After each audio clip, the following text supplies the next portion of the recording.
Today's topic is management and its functions. Management क्या है? Management is an art of managing people and other resources of an organization. Management एक तरीके का art है, कला है, किसी भी ऑर्गेनाइजेशन के लोगों को और वहाँ के रिसोर्सेज को इफेक्टिवली एंड एफिशिएंटली मैनेज करने का। मैनेजमेंट की बहुत सारी थ्योरीज हैं, टूल्स और टेक्निक्स हैं जो हम आने वाले टॉपिक्स में आगे पढ़ेंगे, जिससे हम ऑर्गेनाइजेशन की प्रोडक्टिविटी को इंक्रीज करते हैं और वहाँ के लोगों को इफेक्टिवली मैनेज करते हैं। मैनेजमेंट कंसल्टेंट मेरी पार्कर फोलेट कहते हैं मैनेजमेंट एक तरीके की कला है जिससे हम किसी दूसरे व्यक्ति से अपना काम बहुत ही इफेक्टिवली और एफिशिएंटली करवा लेते हैं। So, in other simple words, managing men tactfully is management. Let us move forward and understand management हमें क्यों ज़रूरी है। मैनेजमेंट हेल्प करती है आपके ऑर्गेनाइजेशनल गोल्स को इफेक्टिवली अचीव करने के लिए। आपने जो भी अपनी ऑर्गेनाइजेशन के लिए एक्टिविटीज़ प्लान करी हैं, जो भी आपके ऑब्जेक्टिव्स हैं, जो भी आपके गोल्स हैं, वो आप बहुत ही इफेक्टिव और एफिशिएंट मैनर में अचीव कर लो। इसके लिए हमें मैनेजमेंट हेल्प करती है। बिकॉज मैनेजमेंट क्या है? मैनेजमेंट आर्ट है of managing resources and people of an organisation. जब आपके रिसोर्सेज और पीपल जो आपके एम्प्लॉयज़ हैं वो प्रॉपरली सिंक में काम करेंगे, प्रॉपर सारी एक्टिविटीज़ मैनेज होंगी, उससे क्या होगा, आपके ऑर्गेनाइजेशनल गोल्स को अचीव करने में आपको आसानी मिलेगी। तो सारी एक्टिविटीज़ सिंक में हैं तो उससे क्या होगा, जो वेस्टेज है वो रिड्यूस होगी।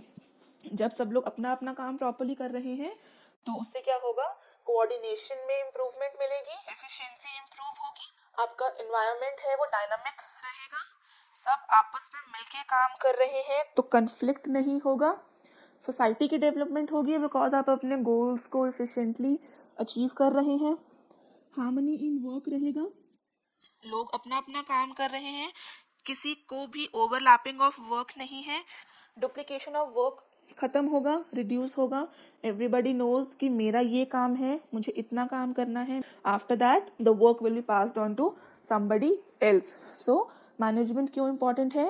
Management helps us in achieving organisational goals in an effective manner, it reduces wastage, coordination improve होती है, डायनामिक एनवायरनमेंट क्रिएट होता है, सोसाइटी की डेवलपमेंट होती है, हार्मनी इन वर्क है and reduces duplication of work. अब मैनेजमेंट की कैरेक्टरिस्टिक्स क्या है? तो सबसे पहला कैरेक्टरिस्टिक्स है management is pervasive. It means ये यूनिवर्सल फेनोमेना है, किसी एक बिजनेस के साथ रिस्ट्रिक्टेड नहीं है। मैनेजमेंट यूनिवर्सली एप्लीकेबल होता है, चाहे वो प्रॉफिट मेकिंग ऑर्गेनाइजेशन है, नॉन प्रॉफिट मेकिंग ऑर्गेनाइजेशन है, स्कूल्स हैं, हॉस्पिटल्स हैं, हर जगह मैनेजमेंट इन्वॉल्व है। मैनेजमेंट मल्टी डायमेंशनल है। इट मीन्स मैनेजमेंट वर्क में भी यूज हो रही है, लोगों के लिए भी यूज हो रही है, ऑपरेशंस में भी यूज हो रही है। जैसे काम के टाइम पे अगर हम देखते हैं तो मैनेजमेंट ऑफ वर्क में क्या होगा कि प्लानिंग में आपकी मैनेजमेंट चाहिए, ऑर्गेनाइजेशन में चाहिए, कंट्रोलिंग में मैनेजमेंट चाहिए, उसके बाद स्टाफिंग एंड डायरेक्टिंग में चाहिए, देन आपके प्रोडक्शन है, सेल्स हैं, परचेजेस हैं, हर जगह आपको मैनेजमेंट की ज़रूरत है। मैनेजमेंट कॉन्टिन्यूस प्रोसेस है, आप एक बार काम करने के बाद रुक नहीं सकते, मैनेजमेंट लगातार चलती रहती है। आपने ए वर्क पूरा किया तो आपको बी वर्क के लिए भी मैनेजमेंट की ज़रूरत है, बी के बाद सी वर्क के लिए भी आपको ज़रूरत है। It is a group activity. कोई एक अकेला बंदा काम नहीं कर सकता। ग्रुप में जब तक आप प्रॉपरली काम नहीं करेंगे तब तक आपको आउटपुट नहीं मिलेगी। मैनेजमेंट डायनामिक फंक्शन है। इट मीन्स कि ये कॉन्स्टेंटली चेंज होता रहता है, फैक्टर्स इन्फ्लुएंस करते हैं मैनेजमेंट की एक्टिविटीज़ और गोल्स को। तो मैनेजमेंट को उसके साथ मिलकर चलना पड़ता है कि जो हमारे फैक्टर्स हमें इन्फ्लुएंस कर रहे हैं, वेदर इट्स इंटरनल और वेदर इट इज़ एक्सटर्नल, तो उसके अकॉर्डिंगली जैसे जैसे इन्वायरमेंट चेंज होता है वैसे वैसे मैनेजमेंट के गोल्स और एक्टिविटीज़ पे भी उसका असर पड़ता है। मैनेजमेंट इंटेंजिबल फंक्शन है। इट मीन्स कि you can not see management physically, but आप उसकी प्रेजेंस को फील कर सकते हो। कैसे फील कर सकते हो? By coordination in the working environment, it is easier to feel the presence of management और mismanagement as it leads to chaos and confusion in the organization. अब आपके ऑर्गेनाइजेशन में काम प्रॉपरली नहीं हो रहा है, बहुत ज़्यादा क्योस है, कन्फ्लिक्ट हो रहे हैं, तो वहाँ पर क्या दिख रहा है कि मिसमैनेजमेंट है। या फिर स्मूथ वर्किंग है, सारा काम प्रॉपरली हो रहा है, तो वहाँ पे क्या दिख रहा है कि जो मैनेजमेंट है वो अच्छे तरीके से काम कर रही है। मैनेजमेंट गोल ओरिएंटेड प्रोसेस है. It means management always aims at achieving the organisational objectives. Management के जो फंक्शंस हैं और एक्टिविटीज़ हैं that will lead to the achievement of organisational objective. For example, अगर एक कंपनी का जो गोल है या जो उसका ऑब्जेक्टिव है 1000 कंप्यूटर्स बनाना है, तो जो मैनेजर है वो अपनी एक्टिविटीज़ को इस तरीके से प्लान करेगा, एक्शंस को और अपने जो एम्प्लॉयज़ हैं उनको मोटिवेट करेगा ताकि वो अपना एंड रिजल्ट अचीव कर सके इन गिवन टाइम. तो अब हम आते हैं मैनेजमेंट के लेवल्स पे कि मैनेजमेंट के कौन से लेवल्स हैं और उन हर एक लेवल के ऊपर क्या क्या काम हो रहा है और कौन उस लेवल्स को मैनेज कर रहा है. सबसे पहले हमारा आता है top level management. Top level management में कौन आते हैं?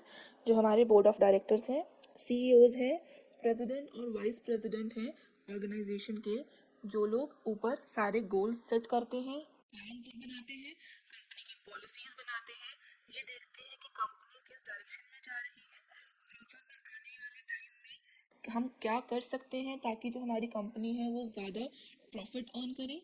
दे are responsible for controlling and overseeing the entire organisation. Organisation में कब कहाँ क्या हो रहा है या क्या होगा, या कौन सी प्लान्स हैं जो शॉर्ट टर्म है या लॉन्ग टर्म है, किस तरीके से इम्प्लीमेंट किए जाएंगे, क्या प्रोसीजर्स फॉलो करेंगे, ये सब कौन देखते हैं? ये सब देखते हैं टॉप लेवल मैनेजमेंट.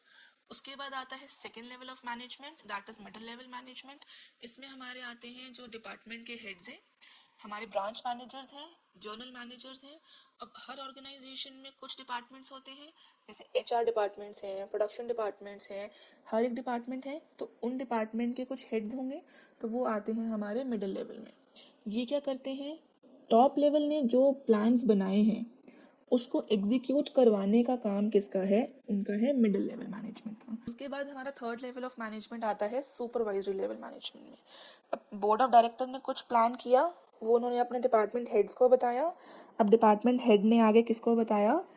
जो नीचे सुपरवाइजर्स हैं, टीम लीडर्स हैं, सेक्शन हेड्स हैं, या फिर जैसे अब यूनियन का कोई काम है तो किसको बताया जाएगा? यूनियन हेड्स को बताया जाएगा. उनका क्या काम है? जो एग्जीक्यूट किया हुआ प्लान है उसको इम्प्लीमेंट करना. बोर्ड ऑफ डायरेक्टर का काम क्या है? प्लान्स को बनाना. उसके बाद मिडिल लेवल का काम है उसको एग्जीक्यूट करना, और उसके बाद थर्ड लेवल का काम है उसको इम्प्लीमेंट करना. अब काम कौन करेगा? वो करेंगे थर्ड लेवल वाले लोग. वो क्या करेंगे? दे इंश्योर कि जो भी टॉप लेवल ऑफ मैनेजमेंट ने पॉलिसीज प्लान्स को बनाया है उसकी क्वालिटी उसी तरीके से मेंटेन रहे. डेली एक्टिविटीज़ वो जो हैं मिडिल लेवल को अकाउंटेबल हैं बताने के लिए. बाकी जो यूनियन लीडर्स हैं, जो यूनियन है, उनको मोटिवेट करना, उनसे काम करवाना, ये सब किसका काम है? ये सारा काम है हमारे सुपरवाइजरी लेवल का. After understanding levels of management, अब हम ये देखते हैं कि मैनेजमेंट की स्किल्स क्या हैं. मैनेजमेंट स्किल्स क्या होती हैं? Certain attributes or abilities that an executive should possess in order to fulfill specific task in an organization. किसी भी ऑर्गेनाइजेशन में आपको एक स्पेशल टास्क के लिए असाइन किया जाता है. आपकी कोई भी एक स्किल है जिसमें आप एक्सपर्ट हो, आप कंप्यूटर्स में एक्सपर्ट हो तो आपको उस डिपार्टमेंट में रखा जाएगा. अगर कोई लेबर क्लास है तो अगर उसको मशीनरी प्रॉपरली ऑपरेट करनी आती है तो उसको उस डिपार्टमेंट में रखा जाएगा. आप अगर एमबीए के स्टूडेंट हो या आपने बैचलर्स करने के बाद भी अगर आपकी थ्योरी स्ट्रांग है इन द एचआर फील्ड तो आप एचआर में जाते हो, कंप्यूटर्स वाले कंप्यूटर्स में जाते हैं. Everybody is having their own set of skills. वो क्या बनाती है? आपको डिफरेंट बनाती है बाकी लोगों से. आप अपना काम और ऑर्गेनाइजेशन में जो आपकी पोजीशन है वो ज़्यादा स्ट्रांग हो जाती है. You have a hold on organisation by your expert skills. So social psychologist Robert L Keats ने 1974 में बोला कि 3 ऐसे एरियाज़ हैं जो कि ऑर्गेनाइजेशन में सबसे ज़्यादा इम्पॉर्टेंट स्किल्स हैं. सबसे पहला है conceptual skills, human relation skills और टेक्निकल स्किल्स. कॉन्सेप्चुअल स्किल्स में क्या आता है कि आप कितने अच्छे तरीके से कॉन्सेप्चुलाइज करते हो. कोई भी टास्क, कोई भी काम आपको दिया जाता है, अच्छे तरीके से वो चीज़ हैंडल करते हो. प्रॉब्लम आ रही है, कितने अच्छे तरीके से उसको हैंडल कर रहे हो. देन ह्यूमन रिलेशन स्किल्स, आपके बाकी ह्यूमंस के साथ जो ऑर्गेनाइजेशन में काम कर रहे हैं, चाहे वो आपकी ऑर्गेनाइजेशन का गेट कीपर है, चाहे वो आपकी ऑर्गेनाइजेशन का ऑफिस बॉय है, या आपके बोर्ड ऑफ डायरेक्टर्स हैं, या आपका बॉस है, या फिर आपके कलीग्स हैं, आप उन सबके साथ कितने अच्छे तरीके से मिंगल्ड अप हो, ये भी एक बहुत ही अच्छी स्किल है। After that technical skills, conceptualise आप अच्छे से कर रहे हो, आपके रिलेशनशिप्स अच्छे हैं, but you are not good in your skills. जिस काम के लिए आपको पैसा मिल रहा है ऑर्गेनाइजेशन में, वो जो आपकी टेक्निकल स्किल है, जो आप एक्सपर्ट हो जिस स्किल में, अगर आप वो प्रॉपर तरीके से नहीं कर रहे हो, so that is not enough. तो ये जो 3 स्किल्स हैं, ये सबसे ज़्यादा इम्पॉर्टेंट है। किसी भी एम्प्लॉय में अगर ये तीनों में से एक भी स्किल एब्सेंट है, then that employ will not be able to survive in the organisation. इन 3 स्किल्स के अलावा भी कुछ स्किल्स हैं जो ह्यूमंस में होनी इज वेरी वेरी नेसेसरी। सबसे पहले है एडमिनिस्ट्रेटिव एंड लीडरशिप स्किल। आपके अंदर स्किल होनी चाहिए कि आप अगर टाइम आए तो आप किसी को लीड कर सकें, यू नो कि आपको किस तरीके से काम करवाना है। Then problem solving skills, day to day life में ऑर्गेनाइजेशन में जब आप काम कर रहे हो, कोई ना कोई प्रॉब्लम आती है, sometime it's work related, sometime it is colleagues related, कुछ भी हो सकती है प्रॉब्लम, तो आपको वो सॉल्व करना अच्छे तरीके से आता हो।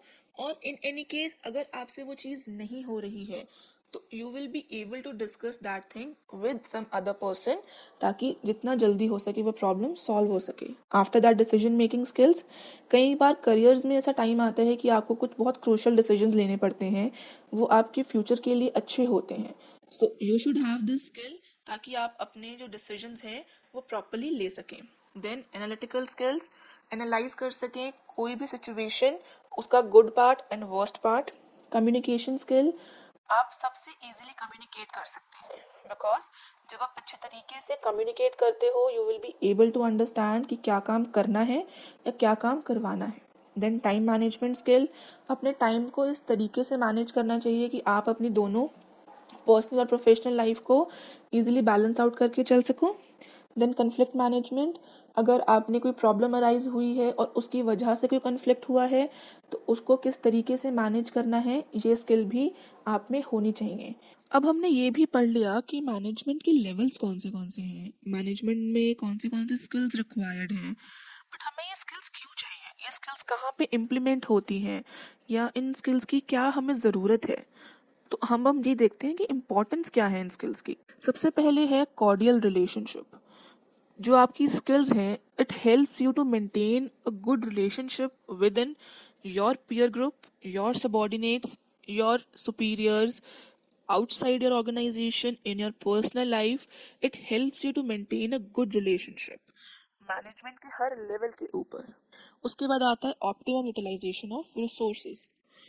रिसोर्सेज हमारे पास लिमिटेड होते हैं, उसको आप किस तरीके से यूज़ कर रहे हो कि आपकी जो वेस्टेज है वो कम से कम हो, प्रोडक्टिविटी ज़्यादा से ज़्यादा हो। ये जो रिसोर्सेज हैं कितने अच्छे तरीके से यूटिलाइज हो रहे हैं।